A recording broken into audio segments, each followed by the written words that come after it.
Kerala and Karnataka, the glow of purity.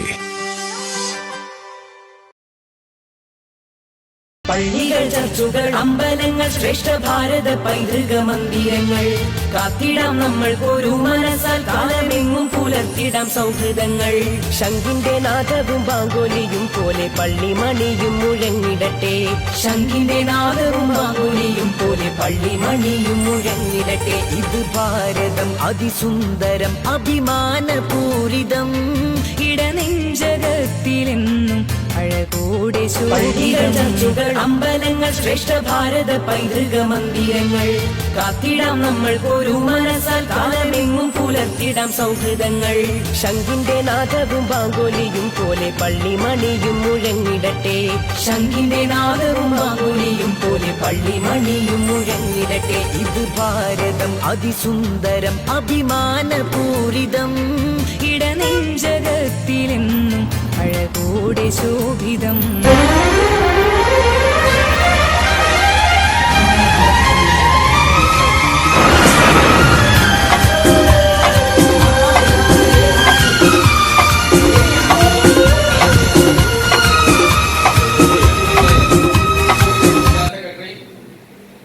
അതോടൊപ്പം മത്സ്യത്തൊഴിലാളി യൂണിയന്റെ സംസ്ഥാന സെക്രട്ടറി, പുരോഗമന പ്രസ്ഥാനത്തിന്റെ നേതാവ്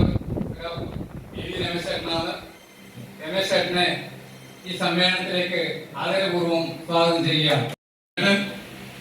ജില്ലാ ജോയിന്റ് സെക്രട്ടറി ധന്യവാദ്, CFTUവിന്റെ Kasaragod area secretary PV Kunnambad, EK പങ്കജാക്ഷേട്ടൻ, അതോടൊപ്പം തന്നെ ഇവിടെ നമ്മുടെ ഏരിയയിലെ വിവിധ യൂണിറ്റുകളിൽ നിന്ന് വിവിധ നേതാക്കന്മാരും ഈ സമ്മേളനത്തിന്റെ ഭാഗമായി ഇവിടെ എത്തിയിട്ടുണ്ട്. അവരെയൊക്കെ തന്നെ സ്വാഗതം ചെയ്തുകൊണ്ട് ഈ യോഗത്തിൽ അധ്യക്ഷത വഹിക്കുന്നതിന് വേണ്ടി EK പങ്കജാക്ഷേട്ടനോട് അഭ്യർത്ഥിക്കുകയാണ്. പോരാട്ടത്തിന് ഒരിക്കൽ മറക്കാത്ത ഊർജ്ജപ്രവാഹമാണ്. പോരമേയാത്ത സ്വപ്നങ്ങൾ പെരുമഴയത്ത് നനഞ്ഞൊലിച്ചപ്പോഴും കെട്ടുപോകാതെ ഈ ബന്ധങ്ങൾ മനസ്സിൽ കാത്തു സൂക്ഷിച്ചവർ മലമടക്കിലെ കാവൽ മാർഗങ്ങളിൽ അവർ എപ്പോഴും ഉണ്ട്. നിറഞ്ഞൊഴുകിയ ചോരപ്പൂക്കളുടെ കഥ പറഞ്ഞു തരുന്ന രക്തധാരകങ്ങൾ കൂരിരുട്ടിലും നാട്ടിറവഴികളിലും പതുങ്ങിയിരുന്ന വർഗീയ യുവത്വങ്ങളെ ഒരിക്കലും മയക്കാതെ അവർ ജനഹൃദയങ്ങളിൽ മാനവമോചനത്തിന്റെ മുദ്രാവാക്യം കണ്ടിട്ടുള്ളതിൽ വെച്ച് ഏറ്റവും വലിയ പ്രകൃതി ദുരന്തമാണ് വയനാട്ടിലുണ്ടായത്. ചൂരിമലയിലും മുണ്ടക്കയിലും നടന്നത്. ഈ ദുരന്തത്തിൽ മരിച്ച മുഴുവൻ ആളുകളുടെ പേരിലും കുവൈറ്റ് തീപിടുത്തത്തിൽ മരണമടഞ്ഞ സർക്കാർ കുണ്ടടക്കയിലെ രഞ്ജിത്തടക്കം മരണമടഞ്ഞ മുഴുവൻ ആളുകളുടെ പേരിലും കർണാടകയിൽ ഉരുൾപൊട്ടലിൽ മരിച്ച അർജുനൻ തുടങ്ങിയവരുടെ പേരിലും തിരുവനന്തപുരം ആമയെടുക്കാൻ മരിച്ച ജോയി, നേപ്പാൾ വിമാനാപകടത്തിൽ മരിച്ചവർ, തുർക്കി ഭൂകമ്പത്തിൽ മരിച്ചവർ, ഒഡീഷ തീവണ്ടി അപകടത്തിൽ മരിച്ചവർ, പലസ്തീൻ ഇസ്രായേൽ ആക്രമണത്തിൽ മരിച്ചവർ, മണിപ്പൂർ കലാപത്തിൽ മരിച്ചവർ, ബംഗ്ലാദേശ് കലാപത്തിൽ മരിച്ചവർ എന്നിവർ മുൻ MLA-യുമായിരുന്ന സഖാവ് M. ചന്ദ്രൻ, പ്രശസ്ത ഡോക്ടർ ശ്രീ MS വിജയത്താൻ, കാസർഗോഡ് നഗരസഭാ ചെയർമാനായിരുന്ന P. അബ്ദുള്ള, PVCA-യുടെ ജില്ലാ സെക്രട്ടറിയായിരുന്ന K. Baburaji, union Chengala division committee അംഗവും KK-പുരം യൂണിറ്റ് സെക്രട്ടറിയുമായിരുന്ന ബാബു, നമ്മുടെ AC അംഗമായിരുന്ന രമേശന്റെ ഭാര്യ സുജാത, യൂണിയൻ മെമ്പറായിരുന്ന വേർപെയ്യ സുന്ദരൻ, മുൻ ഏരിയ കമ്മിറ്റി അംഗമായിരുന്ന സഖാവ് PS തിമ്മപ്പ, വാണി ജയറാം, നടി സുബി സുരേഷ്, കനകലത, സുബ്ബലക്ഷ്മി, സിനിമാ നടന്മാരായ മാമുക്കോയ, കുണ്ടറ ജോൺ, കലാഭവൻ ഹനീഫ, കൊല്ലം സുധി, പൂജപ്പന രവി, പ്രശസ്ത ആണവശാസ്ത്രജ്ഞൻ A. V. ദാമോദരൻ, സർക്കസ് കുലപതി ജമീൽ ശങ്കരൻ, സിനിമാ സംവിധായകൻ KE ജോർജ്,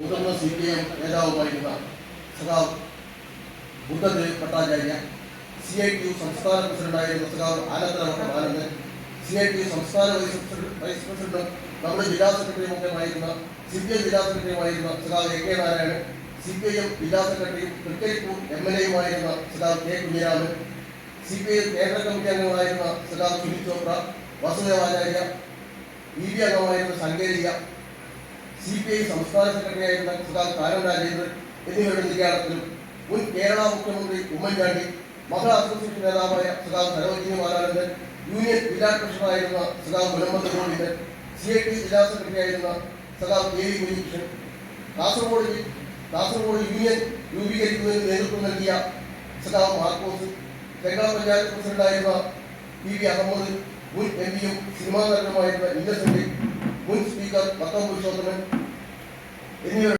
എഴുത്തുകാരൻ വാസു ചോറോട്, ഗസൽ മാന്ത്രികൻ പങ്കജ് ഉസ്താദ്, സംഗീതജ്ഞൻ KE ജയൻ തുടങ്ങിയവരുടെ നിര്യാണത്തിലും ഈ സമ്മേളന കാലയളവിൽ പ്രകൃതി ദുരന്തത്തിൽ മരിച്ചവർ, വാഹനാപകടങ്ങളിൽ മരിച്ചവർ തുടങ്ങി അറിയുന്നതും അറിയപ്പെടാത്തതുമായ മുഴുവൻ ആളുകളുടെ രേഖായോഹത്തിലും ഈ സമ്മേളനം അനുശോചിച്ചു.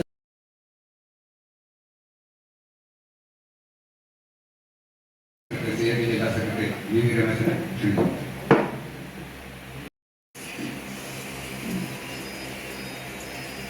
സാധന സാമഗ്രികളുടെ വിലക്കയറ്റം, കോഴി ഉൾപ്പെടെയുള്ള സാധനങ്ങളുടെ ലഭ്യത കൊണ്ടുപോകുന്നുണ്ട് എന്നത് ഇന്നത്തെ ഒരു യാഥാർത്ഥ്യം. അതോടൊപ്പം തന്നെ നമ്മുടെ അധ്വാനത്തിനനുസരിച്ചുള്ള പ്രതിഫലം, നമ്മുടെ അധ്വാനം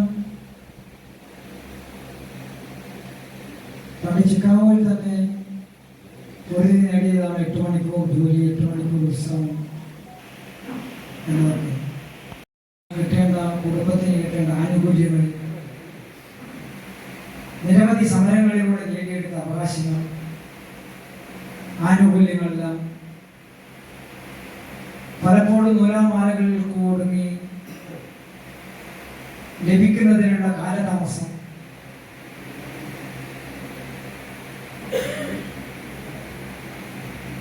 ചികിത്സാ സഹായവും അതുപോലെ തന്നെ ക്ഷേമനിധിയുടെ ആനുകൂല്യങ്ങളും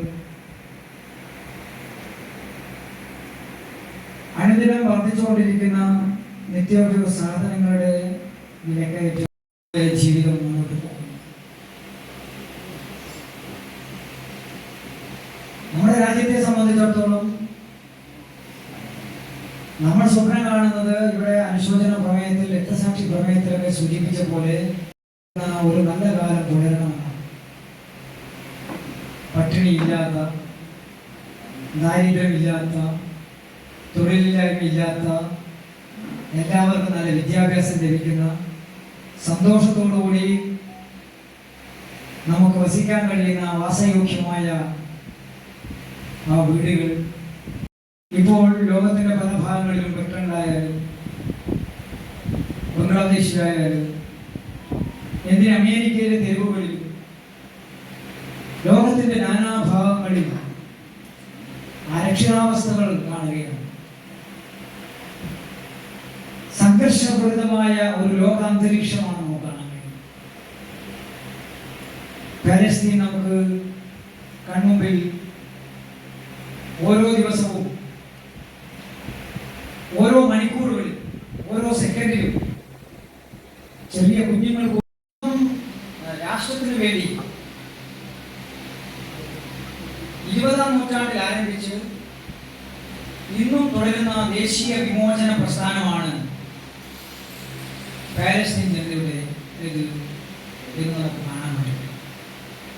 ഏതാണ്ട് കഴിഞ്ഞ 9 മാസത്തെ കണക്ക് മാത്രം സൂചിപ്പിച്ചാൽ ഏതാണ്ട് 40,000-ഓളം ആളുകളാണ് അവിടെ കൊല്ലപ്പെട്ടത്. ലോകമെമ്പാടും പ്രതിഷേധമുണ്ട്.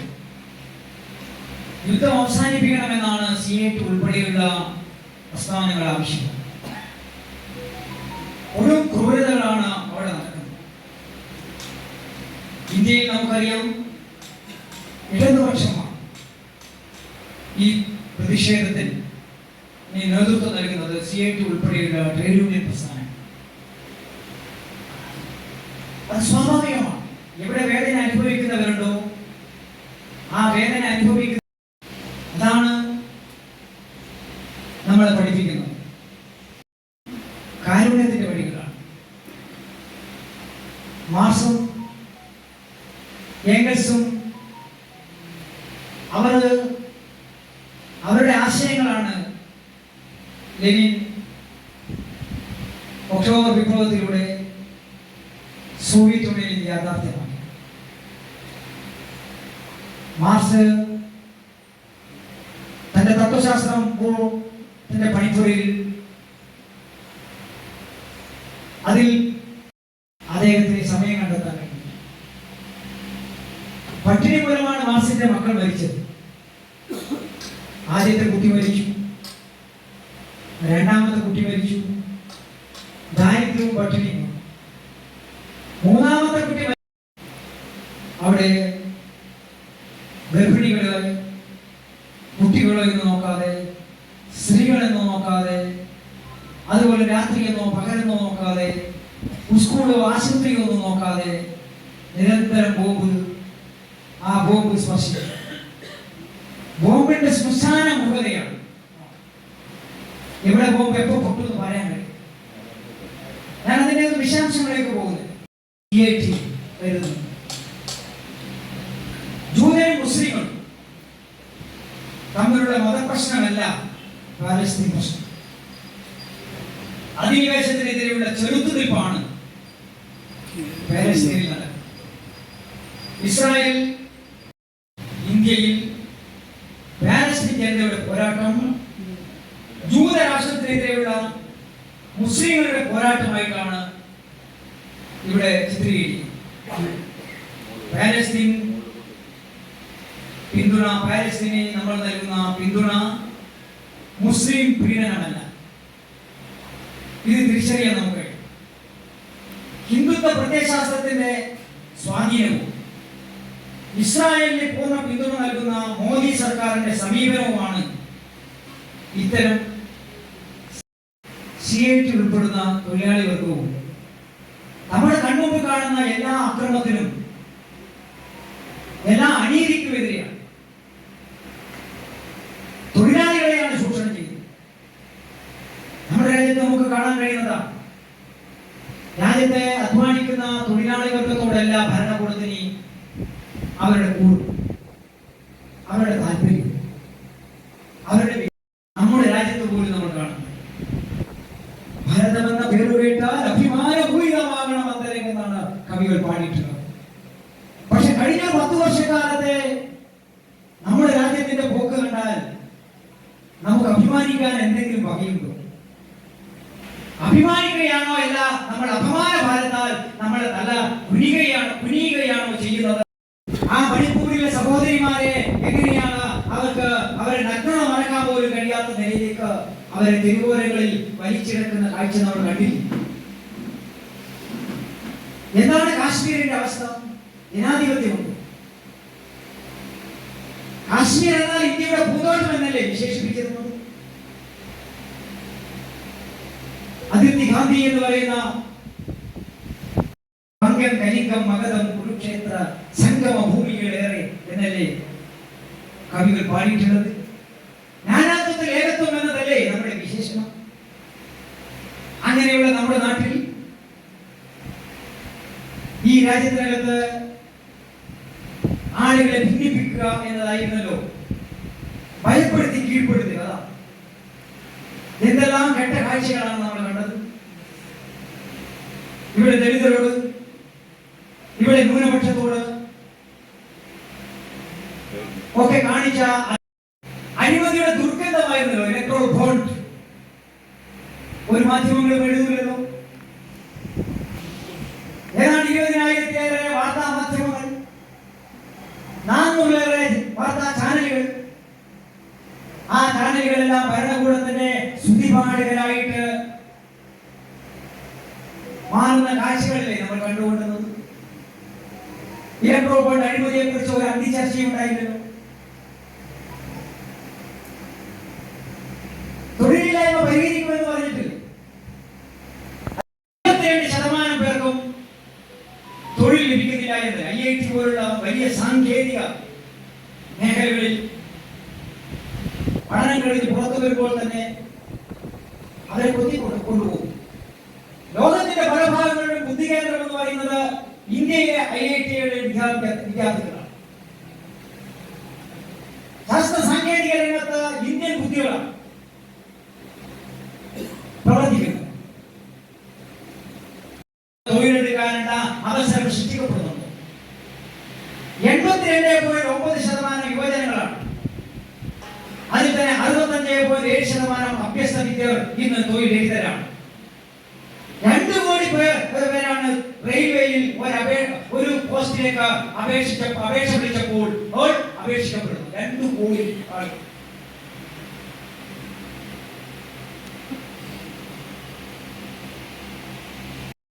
കോർപ്പറേറ്റുകളുടെ കയ്യിലാണ്. അവരാണ് നിശ്ചയിക്കുന്നത് ആർക്ക് തൊഴിൽ കൊടുക്കണം, ഏതെല്ലാം മേഖല കൈക്കലാണ്. അതാണ് അനുഭവമായി പറഞ്ഞത്. 4 പേരാണ് ഈ രാജ്യം കൈയാളുന്നത്. 2 ആൾ വിൽക്കുന്നു, 2 ആൾ വാങ്ങുന്നു. നരേന്ദ്രമോദിയും അമിത്ഷായും വിൽക്കുന്നു, അദാനിയും അംബാനിയും വാങ്ങുന്നു. 41% ജനസംഖ്യയുടെ 1% മാത്രം വരുന്ന സമ്പന്ന വർഗത്തിന്റെ കൈകളിലാണ് എന്നതാണ് നമ്മുടെ രാജ്യത്തിന്റെ പ്രത്യേകത, നമ്മുടെ നാടിന്റെ പ്രത്യേകത. അപ്പോൾ രാജ്യം ഭരിക്കുന്ന ഭരണകൂടത്തിൽ ഇതിനൊന്നും താല്പര്യമില്ല. അധികാരം കൊടിയാണ് മാധ്യമം എന്ന് പറഞ്ഞാൽ അധികാരമാണ്. അതിന് മതത്തെ എങ്ങനെ ഉപയോഗപ്പെടുത്താം, ആ മതത്തെ എങ്ങനെ ഉപയോഗപ്പെടുത്താം. അയോധ്യയിലെ ബാബരി മസ്ജിദ് പൊളിക്കാനുണ്ടായ ആവേശം അവിടെ അമ്പലം നിർമ്മിക്കുന്നതിനുണ്ടായിട്ടില്ലല്ലോ. അമ്പലം തുറന്നു കൊടുക്കാൻ ഇപ്പൊ എത്ര കാലം എടുത്തു? ധൃതി പിടിച്ചിട്ടാണല്ലോ ഈ തെരഞ്ഞെടുപ്പിന് തൊട്ട് മുമ്പ് അമ്പലം തുറന്നു കൊടുത്തത്. ആ അമ്പലം തുറന്നു കൊടുത്തത് തന്നെ ആരാണ്? ആ പ്രതിഷ്ഠ നടത്തുമ്പോൾ ശങ്കരാചാര്യ പോലുള്ള ആളുകൾ അവിടെ ഉണ്ടായിരുന്നു, സന്യാസിമാർ.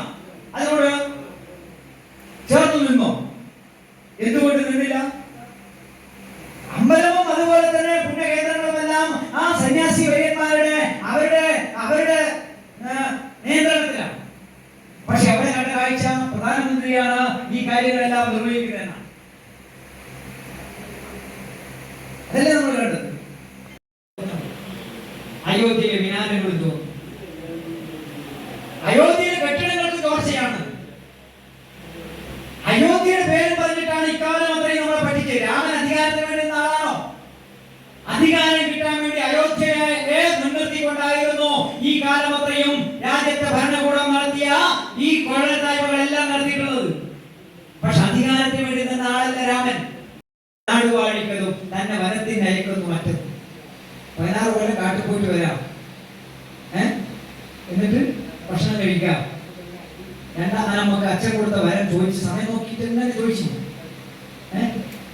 അധികാരം വിട്ടുപോയ രാമനെയാണ് കാണുന്നത്. അധികാരം കാട്ടിലേക്ക് പോകുന്ന രാമനെയാണ് നമ്മൾ കാണുന്നത്.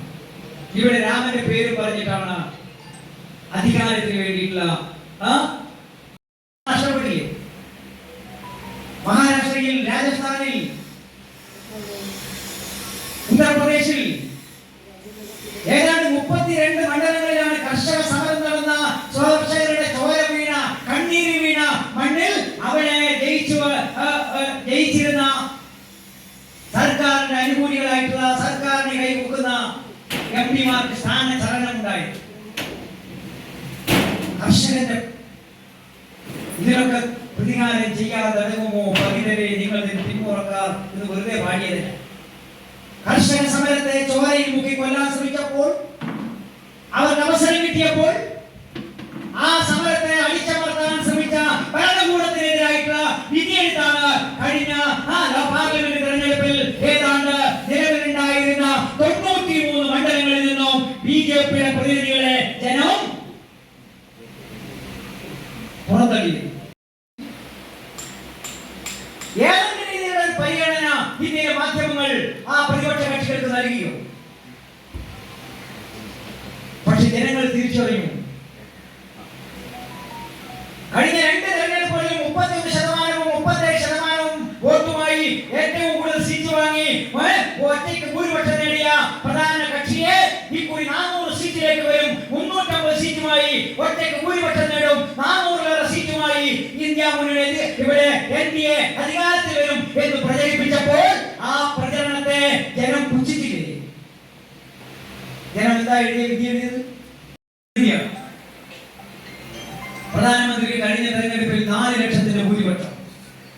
ഇപ്പോൾ പ്രധാനമന്ത്രിയുടെ ഭൂരിപക്ഷം കുത്തനെയിടിഞ്ഞു.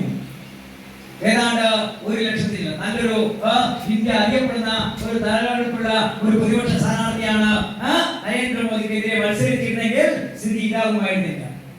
കഴിഞ്ഞ തെരഞ്ഞെടുപ്പിൽ 4,00,000-ലേറെ ഭൂരിപക്ഷം നേടിയ പ്രധാനമന്ത്രിയുടെ ഭൂരിപക്ഷം 1,00,000-ലേക്ക് ചുരുങ്ങി. ഉത്തർപ്രദേശിനകത്ത് 33 സീറ്റിൽ പരാജയപ്പെട്ടു ഭരണകൂടം, കേന്ദ്ര ഭരണകൂടം. അവിടെയാണെങ്കിൽ 16 സീറ്റിൽ മായാവതി മത്സരിച്ചു. ആ 16 സീറ്റിൽ മായാവതി മത്സരിച്ചതുകൊണ്ട് മാത്രം ഇന്ത്യ സഖ്യത്തിന്റെ സ്ഥാനാർത്ഥികൾ പരാജയപ്പെട്ടു. മായാവതി കൂടി പ്രതിപക്ഷ മുന്നണി വന്നിരുന്നെങ്കിൽ ഈ കൂട്ടുമന്ത്രിസഭ ഉണ്ടാവുകയായിരുന്നില്ല. ഒറ്റയ്ക്കുള്ള മന്ത്രിസഭ, കൂട്ടുമന്ത്രിസഭയാണ്. നേരത്തെ 400 സീറ്റുമായി വരുമെന്ന് പറഞ്ഞ ആരോഗ്യവാനാണ്, കൂടുതൽ ശക്തമായുള്ള ആരോഗ്യത്തോടുകൂടി ഭരണഘടന പഠിച്ചെഴുതുമെന്ന് പറഞ്ഞ അദ്ദേഹത്തിന് ഈ എണീച്ച് നടക്കണമെങ്കിൽ 2 വടി വടി, മറ്റൊന്ന് നിതീഷ് കുമാർ കൊടുക്കുന്ന വടി, 3 വടിയില്ലാതെ ഇന്ത്യൻ ഭരണകൂടത്തിന് എഴുന്നേറ്റ് നിൽക്കാൻ നടക്കാൻ കഴിയാത്ത അവസ്ഥയിലേക്ക് രാജ്യം എത്തിയിട്ടുണ്ടെങ്കിൽ രാജ്യത്തെ തൊഴിലാളികളുടെ നേട്ടമാണ്. കൂടെ നിന്നവരാണ്. ഒരിക്കലും അവർക്ക് ഈ ഗവൺമെന്റ് കാലാവധി പൂർത്തിയാക്കുന്ന ഒരു ഉറപ്പില്ല. ഏത് സമയത്തും വീഴാം. ഞാൻ അതിനൊന്നും വിശദാംശങ്ങളിലേക്ക് പോകുന്നില്ല. പക്ഷെ ഒന്നും സംഭവിച്ചില്ല എന്ന് വരുത്തി തീർക്കാൻ എന്റെ ബോധപൂർവമായ ശ്രമം നടക്കും. പ്രധാനമന്ത്രിക്ക് സ്ഥാനചലനമില്ല, ആഭ്യന്തരമന്ത്രിക്ക് സ്ഥാനചലനമില്ല, ധനകാര്യമന്ത്രിക്ക് സ്ഥാനചലനമില്ല, നമ്മുടെ റോഡിന്റെ മന്ത്രിക്ക് സ്ഥാനചലനമില്ല, 160ഓളം എംപിമാരെ സംബന്ധിച്ച് സസ്പെൻഡ് ചെയ്ത സ്പീക്കർ പിള്ളയ്ക്കും സ്ഥാനചലനമില്ല. എല്ലാം പഴയതുപോലെയാണ് എന്ന് രാജ്യത്തെ ബോധിപ്പിക്കാനുള്ള വലിയ ശ്രമം നടക്കുന്ന ഒരു സന്ദർഭമാണ്. പക്ഷെ നമ്മൾ പോരാട്ടം ശക്തിപ്പെടുത്തിയിട്ടുണ്ട്. ഇന്ത്യയുടെ തൊഴിലാളി വർഗം, ഈ തൊഴിലാളി വർഗത്തിന്റെ പ്രവർത്തനങ്ങൾ കൂടുതൽ ശക്തിപ്പെടുത്തേണ്ട ചരിത്രത്തെ കുറിച്ച് വലിയ ധാരണയില്ല. ചരിത്രത്തെ വളച്ചൊടിക്കാനാണ് ശ്രമിക്കുന്നത്. നമ്മുടെ രാജ്യത്തിന്റെ പല പ്രധാന നാമധേയങ്ങൾ മാറ്റാനുള്ള ശ്രമമാണ്. നമ്മുടെ പണ്ഡിറ്റ് ജവഹർലാൽ നെഹ്റുവിന്റെ പേരിലുള്ള പല സ്ഥാപനങ്ങളുടെയും പേര് മാറ്റുകയാണ്.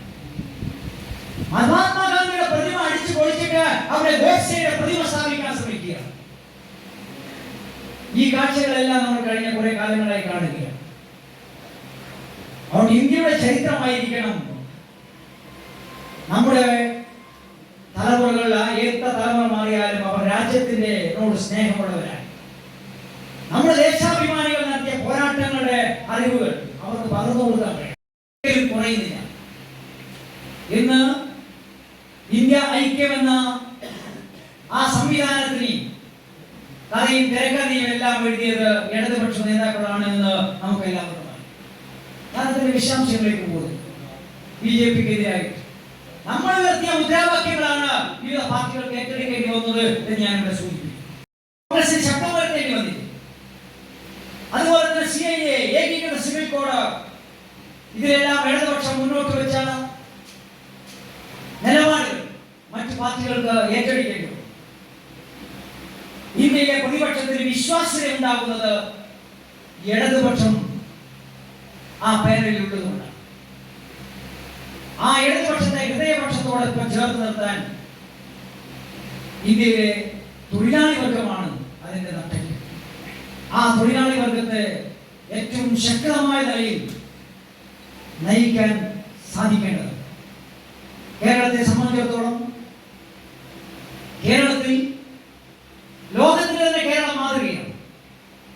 അങ്ങനെ ലോകത്തിന് തന്നെ കേരളം മാതൃകയാകാനുണ്ടായ സാഹചര്യം എന്ന് പറയുന്നത് ഈ കേരളത്തിന്റെ നവോത്ഥാന കാലത്തെ പ്രവർത്തനങ്ങളാണ്. ഉഴുതുമറിച്ച മണ്ണിൽ EMS-ഉം P. കൃഷ്ണപിള്ളയും AKG-യും അങ്ങനെയുള്ള കമ്മ്യൂണിസ്റ്റ് നേതാക്കന്മാർ, ഇടതുപക്ഷ പ്രവർത്തകന്മാർ, സാഹിത്യ സാംസ്കാരിക മേഖലയിൽ അണിനിരുന്ന കവികൾ, കർഷക തൊഴിലാളികൾ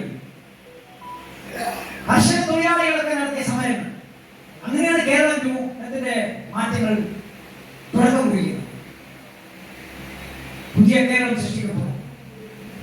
ഭാഷാടിസ്ഥാനത്തിൽ സംസ്ഥാനം രൂപീകൃതമാകും. ആ സംസ്ഥാനത്തിലേക്ക് ആദ്യത്തെ ഗവൺമെന്റ് വരും. ആ ഗവൺമെന്റ് തൊഴിലാളി വർഗത്തിന് ഏറ്റവും ശക്തമായ അതിനൊക്കെ ഭൂമിയുടെ ഉടമസ്ഥരായി നമ്മളെ മാറ്റുന്നതിൽ ഇവിടെ 57 സർക്കാർ വന്നപ്പോഴാണ് കൃഷിഭൂമി കൃഷിക്കാരൻ, കാർഷിക പരിഷ്കരണം, ഭൂപരിഷ്കരണം. അങ്ങനെയാണ് നമ്മൾ.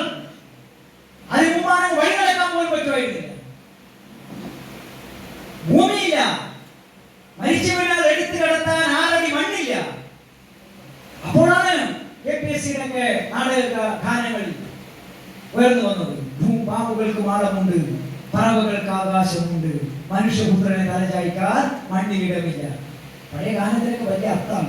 സ്വാധീനം, വിദ്യാഭ്യാസ മേഖലയിൽ കൊണ്ടുവന്ന മാറ്റങ്ങൾ. പണമുള്ളവരെ പഠിക്കാൻ പറ്റും. പണ്ട് വിളിച്ച് ഞാനും ധന്യവാദത്തെ വിളിച്ച മുദ്രാവാക്യാണ് പാലായിലെ പാതിരിമാർക്കും കോഴിക്കോട്ടെ കോയാമാർക്കും സമസ്ത കേരള നായന്മാർക്കും തീരെഴുതാനുള്ള അതല്ല കേരളത്തിലെ വിദ്യാഭ്യാസം. കേരളത്തിലെ വിദ്യാഭ്യാസം കേരളത്തിൽ ജനിക്കുന്ന കുട്ടികൾ എല്ലാവർക്കും വിദ്യാഭ്യാസം. നേരത്തെ ഈ റോഡിന്റെ പണി നടക്കുന്നതിന് മുമ്പ് കണ്ട കാഴ്ചയാണ് ഇപ്പൊ കുറച്ച് കുറവാണ്. ഒരു കുടുംബം, ആ കുടുംബം ഒരു വാഹനത്തിൽ വന്നിട്ട് റോഡിന്റെ സൈഡിൽ ഇങ്ങനെ പാർക്ക് ചെയ്യാൻ പറ്റി. രാവിലെ നല്ല ഹിന്ദി പാട്ടൊക്കെ കേൾക്കാൻ വേണ്ടി അവിടെ തന്നെ കിടത്തം, അവിടെ തന്നെ ഉറക്കം, അവിടെ തന്നെ കുടി, അവിടെ തന്നെ ഭക്ഷണം, എല്ലാം റോഡ് സൈഡിലാണ്. ആ കുട്ടികൾ രാവിലെ എഴുന്നേറ്റാൽ വണ്ടിയുടെ മുന്നിൽ ആ വണ്ടിക്കകത്തുള്ള കളിപ്പാട്ടങ്ങൾ ഇങ്ങനെ ഡിസ്പ്ലേ ചെയ്ത് വെക്കും. എന്നിട്ട് ഓടുന്ന വണ്ടിക്ക് മുമ്പിൽ 2 കൈയിലും കളിപ്പാട്ടങ്ങൾ. അത് ഈ കേരളത്തിന്റെ പ്രകൃതി മനോഹരമാണ്. 44 നദികൾ, മലകൾ, എത്ര മനോഹരമാണ്. ആ കേരളത്തിൽ പണ്ട് പലരും വളരെയധികം പറയും നമ്മുടെ നാറ്റുവേലയും, അല്ലെ, നമ്മുടെ നാറ്റുവേലയും നമ്മുടെ ഇതൊന്നും കൊണ്ടുപോകാൻ കഴിയില്ല. അതിലുള്ളിടത്തോളം കാലം CITയുടെ കാസർഗോഡ് ജില്ലാ കമ്മിറ്റിക്ക് വേണ്ടി ഹൃദയം നിറഞ്ഞ അഭിവാദ്യങ്ങൾ അർപ്പിച്ചുകൊണ്ട് CIT നിർമ്മാണ തൊഴിലാളികളുടെ കാസർഗോഡ് ഏരിയ സമ്മേളനം നമ്മളെല്ലാവരും ചേർന്ന് ഉദ്ഘാടനം ചെയ്തതായി അറിയിച്ചുകൊണ്ട് ഞാൻ വാക്കുകൾ നിർത്തുന്നു. രജിസ്ട്രേഷൻ വേണുഗോപാൽ, ആനന്ദൻ, രാജു, നേതാക്കളെ, ഈ സമ്മേളനം ഉദ്ഘാടനം ചെയ്ത CIT ജില്ലാ സെക്രട്ടറി രമേശ്, പ്രിയപ്പെട്ട സുഹൃത്തുക്കളെ, നിർമ്മാണ തൊഴിലാളി യൂണിയൻ CIT-ന്റെ കാസർഗോഡ് ഏരിയ സമ്മേളനങ്ങളിലൂടെ സുഖാവ് രമേശൻ ഒട്ടേറെ കാര്യങ്ങൾ ഇവിടെ സ്വീകരിക്കുന്നു. എൻ്റെ ഉത്തരവാദിത്വം നമ്മുടെ സംഘടനയെ സംബന്ധിച്ച് സൂചിപ്പിക്കാൻ മാത്രമാണ്. നമ്മൾ ആനന്ദിച്ചിരുന്നു, അന്തം വിട്ടു. വഴി നടക്കാൻ വേണ്ടിയിട്ടാണ് പാട്ട് പാടിയത്, സമരം ചെയ്തത്. പള്ളികൾ, ചർച്ചകൾ, അമ്പലങ്ങൾ, ശ്രേഷ്ഠ ഭാരത പൈതൃക മന്ദിരങ്ങൾ കാത്തിടാം നമ്മൾ ഒരു മനസ്സാൽ കാലമെങ്ങും പുലർത്തിടാം സൗഹൃദങ്ങൾ. ശംഖിന്റെ നാദവും ബാങ്കുലിയും പോലെ പള്ളിമണിയും മുഴങ്ങിടട്ടെ.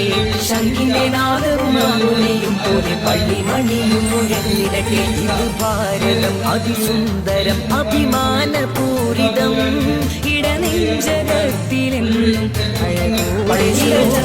അമ്പലങ്ങൾ, ശ്രേഷ്ഠ ഭാരത പൈതൃക മന്ദിരങ്ങൾ കാത്തിടാം നമ്മൾ ഒരു മനസ്സാൽ കാലമെങ്ങും പുലർത്തിടാം സൗഹൃദങ്ങൾ.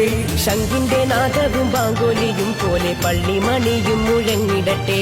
ശംഖിന്റെ നാദവും ബാങ്കുലിയും പോലെ പള്ളിമണിയും മുഴങ്ങിടട്ടെ. ഇത് ഭാരതം അതിസുന്ദരം അഭിമാനപൂരിതം ഇടനെഞ്ചകത്തിലെന്നും പള്ളികൾ, ചർച്ചുകൾ, അമ്പലങ്ങൾ, ശ്രേഷ്ഠ ഭാരത പൈതൃക മന്ദിരങ്ങൾ കാത്തിടാം നമ്മൾ ഒരു മനസ്സാൽ കാലമെങ്ങും പുലർത്തിടാം സൗഹൃദങ്ങൾ.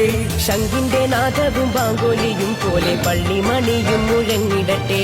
ശംഖിന്റെ നാദവും ബാങ്കുലിയും പോലെ പള്ളിമണിയും മുഴങ്ങിടട്ടെ. ഇത് ഭാരതം അതിസുന്ദരം അഭിമാനപൂരിതം ഇടനെ ഇടനെഞ്ചകത്തിലും പള്ളികൾ ചർച്ചുകൾ അമ്പലങ്ങൾ ശ്രേഷ്ഠ ഭാരത പൈതൃക മന്ദിരങ്ങൾ കാത്തിടാം നമ്മൾ ഒരു മനസ്സാൽ കാലമെങ്ങും പുലർത്തിടാം സൗഹൃദങ്ങൾ ശംഖിന്റെ നാദവും ബാങ്കോലിയും പോലെ പള്ളിമണിയും മുഴങ്ങിടട്ടെ ശംഖിന്റെ നാദവും ബാങ്കോലിയും പോലെ പള്ളിമണിയും മുഴങ്ങിടട്ടെ ഇത് ഭാരതം അതിസുന്ദരം അഭിമാനപൂരിതം ഇടനെഞ്ചകത്തിലും അമ്പലങ്ങൾ ശ്രേഷ്ഠ ഭാരത പൈതൃക മന്ദിരങ്ങൾ കാത്തിടാം നമ്മൾ ഒരു മനസ്സാൽ കാലമെങ്ങും പുലർത്തിടാം സൗഹൃദങ്ങൾ ശംഖിന്റെ നാദവും ബാങ്കോലിയും പോലെ പള്ളിമണിയും മുഴങ്ങിടട്ടെ ശംഖിന്റെ നാദവും ബാങ്കോലിയും പോലെ പള്ളിമണിയും മുഴങ്ങിടട്ടെ ഇത് ഭാരതം അതിസുന്ദരം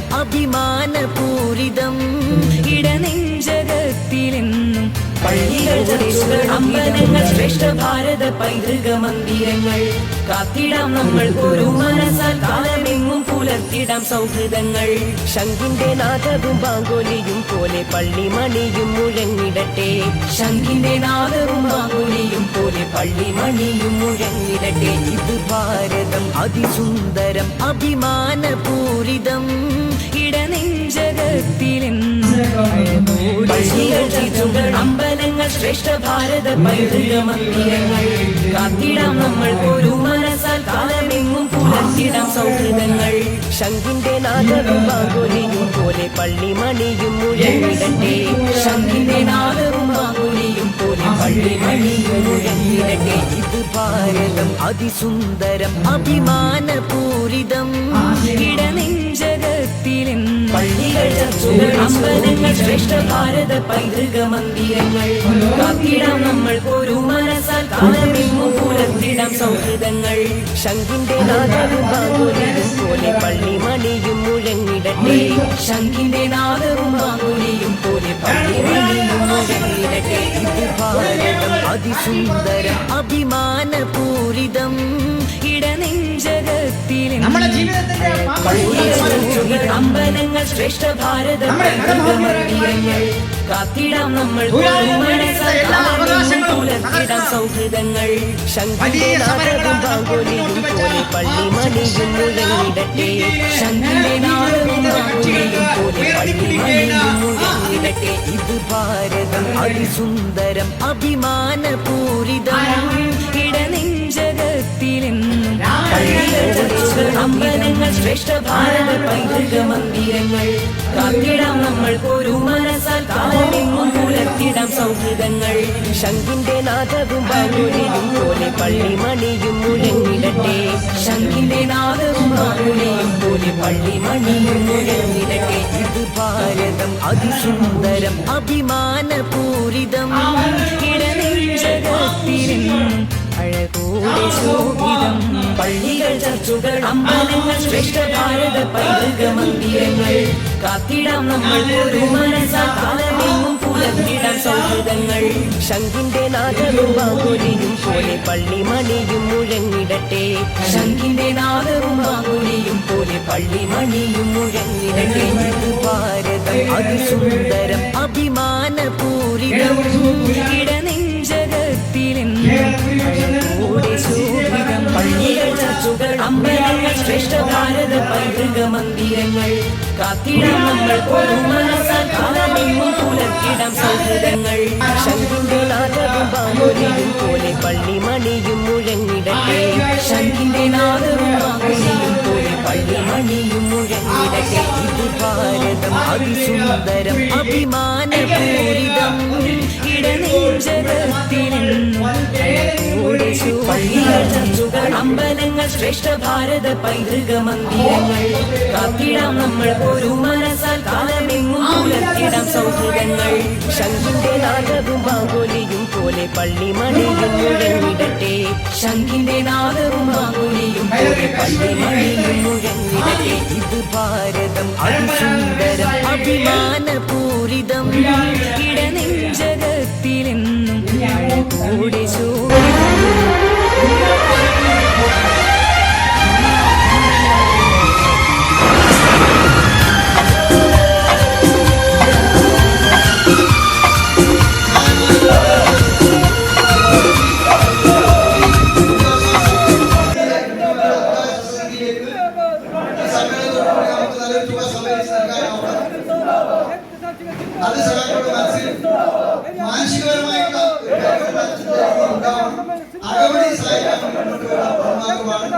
ഈ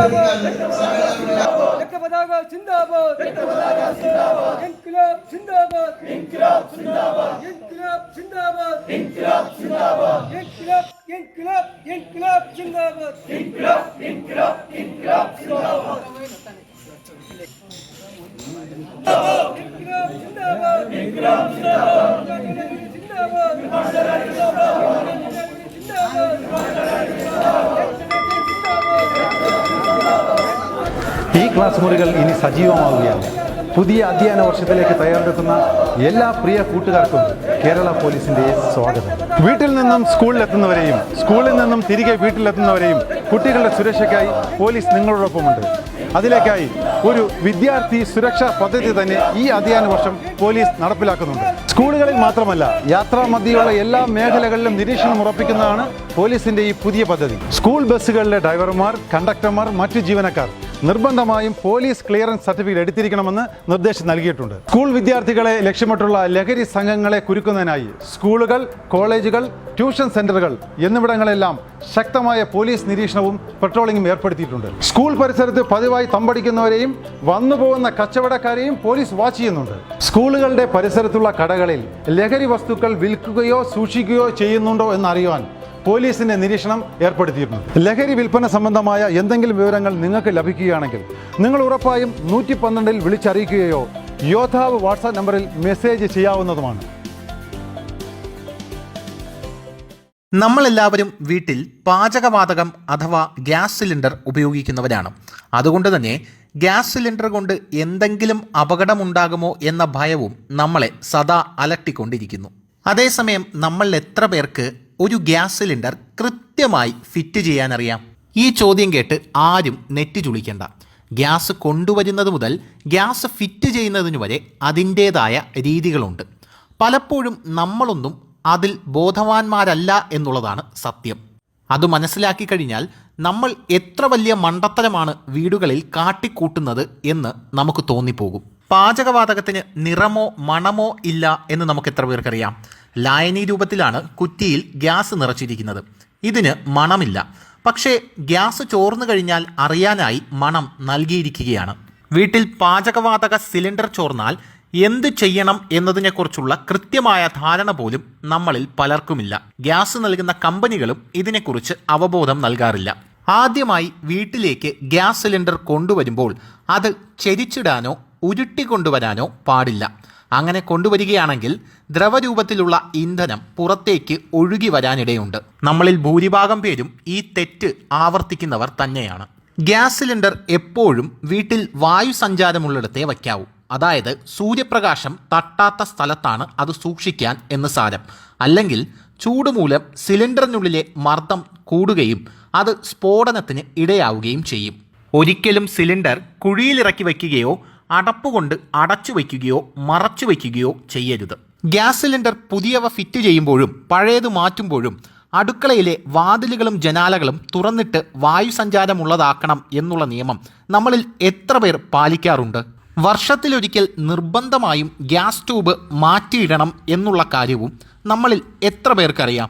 വീട്ടിൽ ഗ്യാസ് ലീക്കാകുന്നു എന്ന് ബോധ്യപ്പെട്ടാൽ ആദ്യം ചെയ്യേണ്ടത് ഉപയോഗത്തിലുള്ള ഇലക്ട്രോണിക് ഉപകരണങ്ങൾ ഒന്നും തന്നെ ഓഫ് ചെയ്യാതിരിക്കുക എന്നുള്ളതാണ്. പുതുതായി ഒരു ഇലക്ട്രിക് ഉപകരണങ്ങളുടെയും സ്വിച്ച് ഇടുകയും ചെയ്യരുത്. ശേഷം ഗ്യാസിന്റെ റെഗുലേറ്റർ ഓഫ് ചെയ്താൽ തന്നെ ഭൂരിപക്ഷം പ്രശ്നങ്ങൾക്കും പരിഹാരമാകും. അടച്ചിട്ടിട്ടുള്ള വെന്റിലേറ്ററുകൾ, വാതിലുകൾ എന്നിവ ഉടൻ തന്നെ തുറന്നിടണം. ഇനി ഗ്യാസ് കുറ്റിക്ക് തീ പിടിച്ചാലോ? ആദ്യമായി നമ്മൾ മനസ്സിലാക്കേണ്ടത് ഗ്യാസ് കുറ്റിക്ക് തീ പിടിച്ച് പുറത്തേക്ക് ശക്തിയായി കത്തിയാൽ അത് പൊട്ടിത്തെറിക്കില്ല എന്നുള്ളതാണ്. ലിക്വിഡ് പെട്രോളിയം പുറത്തു വന്ന് ഓക്സിജന്റെ സഹായത്തോടെയാണ് കത്തുന്നത് എന്ന് നമ്മൾ മനസ്സിലാക്കിയിരിക്കണം. ചെറിയ തീ പടർന്നു കഴിഞ്ഞാൽ കട്ടിയുള്ള പുതപ്പോ ചാക്കോ വെള്ളത്തിൽ നനച്ച് കുറ്റിക്ക് മുകളിലേക്കിട്ടാൽ തീ അണഞ്ഞു കിട്ടും. ഇങ്ങനെ ചെയ്ത് സിലിണ്ടർ തണുപ്പിച്ചതിന് ശേഷം ഗ്യാസ് ഒരിക്കലും വലിച്ചിഴച്ച് പുറത്തേക്ക് കൊണ്ടുപോകരുത്. ഉയർത്തി മാത്രമേ പുറത്തേക്ക് കൊണ്ടുപോകാവൂ. ഗ്യാസ് അടുപ്പുകൾ പുറത്തു വയ്ക്കുകയും അവിടെ നിന്ന് പൈപ്പ് വഴി കണക്ഷൻ അടുപ്പിലേക്ക് നൽകുകയും ചെയ്യുകയാണ് ഏറ്റവും സുരക്ഷിതമായ മുൻകരുതൽ എന്ന് പറയുന്നത്. ഇങ്ങനെ ചെയ്താൽ ഗ്യാസ് ലീക്ക് ഉണ്ടായാൽ തന്നെ പുറത്തുപോയി റെഗുലേറ്റർ ഓഫ് ചെയ്താൽ പ്രശ്നങ്ങൾക്കുള്ള പരിഹാരമാകും. അപ്പോൾ ഈ വീഡിയോ നിങ്ങൾക്ക് ഇഷ്ടപ്പെട്ടെങ്കിൽ ഒരു കുഞ്ഞു ലൈക്കും ഒരു കുഞ്ഞു ഷെയറും ഒരു കുഞ്ഞു കമൻറ്റും തരണമെന്ന് കമ്മിറ്റിയുടെ പേരിൽ വിനീതമായി അഭ്യർത്ഥിക്കുന്നു.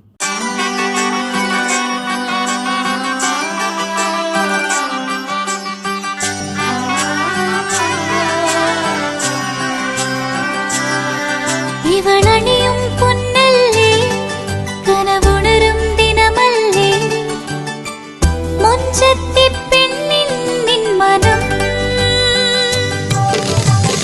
പെണ്ണഴകിനു മിഴിവേകി എന്നെന്നും നിന്നില്ലേ മാറ്റേറും പൊന്നിൻ താരമേ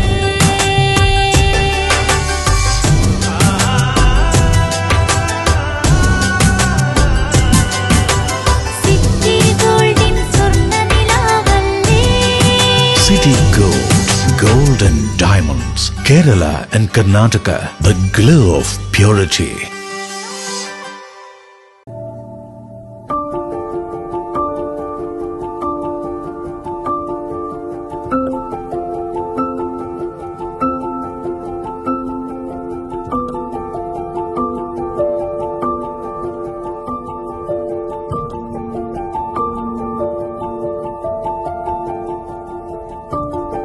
Venus Trading and Services, your trusted partner in Qatar.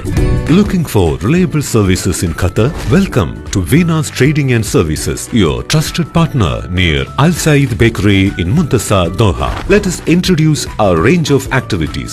At Venus Trading and Services, we offer certificates attestation in India and Qatar, legal translation in several languages, police clearance certificates, data flow and prometric, company formation, health card services. Our experienced team ensures smooth and hassle-free processes. Choose Venus Trading and Services as your trusted partner in Qatar. Contact us today, 55488910. Venus Trading and Services, near Al Said Bakery in Muntasa, Doha. Partner with Al Farha Tours and Service.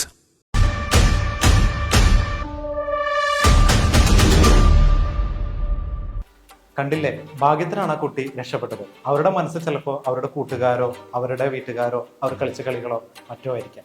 അവർക്ക് traffic നിയമങ്ങളൊന്നും തന്നെ അറിയണമെന്നില്ല. കുട്ടികളെ, നിങ്ങൾ ഒരു കാര്യം ശ്രദ്ധിക്കുക. നിങ്ങൾ ആ video കണ്ടില്ലേ? അതുപോലെ നിർത്തിയിട്ടിരിക്കുന്ന ഒരു വാഹനത്തിന്റെ മുന്നിലൂടെയോ പിന്നിലൂടെയോ അശ്രദ്ധമായി ഒരിക്കലും റോഡ് ക്രോസ് ചെയ്യരുത്. ക്ലാസ് മുറിയിൽ നിങ്ങൾ എത്ര ശ്രദ്ധിച്ചിരിക്കുന്നു അതുപോലെ തന്നെ നിങ്ങൾ റോഡിലും